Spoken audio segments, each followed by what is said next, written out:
નમસ્કાર દર્શક મિત્રો, આપ જોઈ રહ્યા છો સાજી સમાચાર .live. હવે જોઈએ અગત્યના સમાચાર.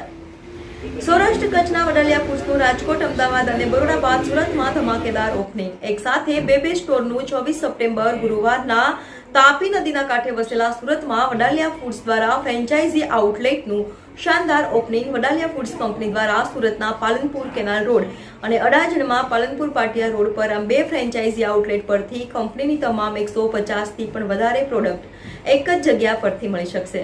રિપોર્ટર નૈતિક રેશમ વાળા, સાજી સમાચાર .live, સુરત.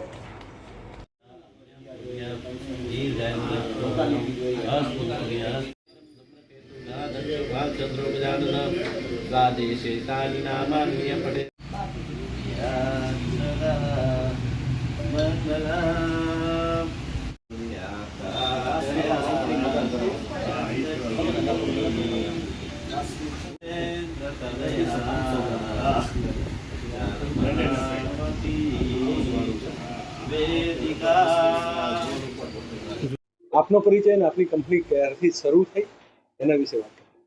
હું મિત વડાલિયા છું, કંપનીનો એમડી છું.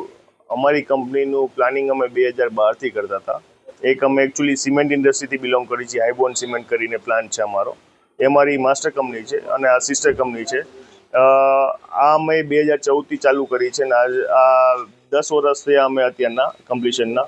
એમાં અમે અલગ અલગ ઘણા વેન્ચર્સમાં ગયા, જેમ કે આપણે પેલા જનરલ ટ્રેડ છે એમાં ચાલુ કર્યું હતું. પછી અમે થોડુંક વિચારો રિસર્ચ કર્યું કે ભાઈ સારો શોપિંગ એક્સપિરિયન્સ આપવો છે, તો એના માટે ફ્રેન્ચાઇઝી સ્ટોર્સ ખોલ્યા છે. સિમેન્ટમાંથી સીધું ફૂડમાં કઈ રીતે બેલેન્સ કર્યું? એટલે અમે એક અલગ જ પ્લાનિંગ કર્યું હતું કે ભાઈ એકચ્યુઅલી સિમેન્ટ મેન્યુફેક્ચરિંગ છે એ બી બિઝનેસ છે, અને જે અમારું પ્લાન હતું કે કસ્ટમર્સને ડાયરેક્ટ ટચ આપવો છે, કે કસ્ટમર માટે કંઈક સારું કરવું છે અને સારી રીતે અમે એમને એન્ટરટેન કરવા છે, કે સારો ટેસ્ટ ડેવલપ કરીને આપવો છે અને કોન્ટેક્ટ એક સારો જળવાઈ રહે, જેનાથી સારી બ્રાન્ડ ઇમેજ બી જળવાઈ રહે. મિત્ર, તમે માર્કેટિંગ જોવો છો તો વાડલિયા જે બ્રાન્ડ છે એને કયા રીતે હવે આવનારા સમયમાં રિસર્ચ સાથે આગળ વધારશો?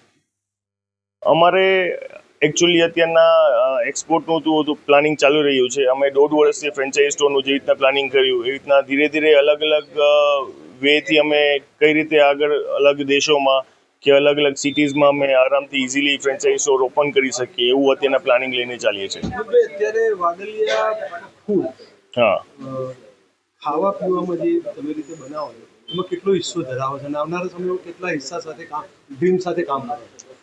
એટલે અત્યારના તો આપણે જોવો ને તો માર્કેટમાં ખાસી એવી કંપનીઓ છે જેમાં આપણે અંદાજે અત્યારના 20-25% જેવું આપણું માર્કેટ કવરેજ કરીએ છીએ. એવી રીતના આગળ ફ્યુચરમાં આપણે બીજાનું બંધ નહીં, પણ આપણે એવું કરશું કે બધી જ બ્રાન્ડોને બધી જ ઓડિયન્સને પ્રોવાઈડ કરીએ તો સાથે મળીને સારું કામ કરી શકીએ.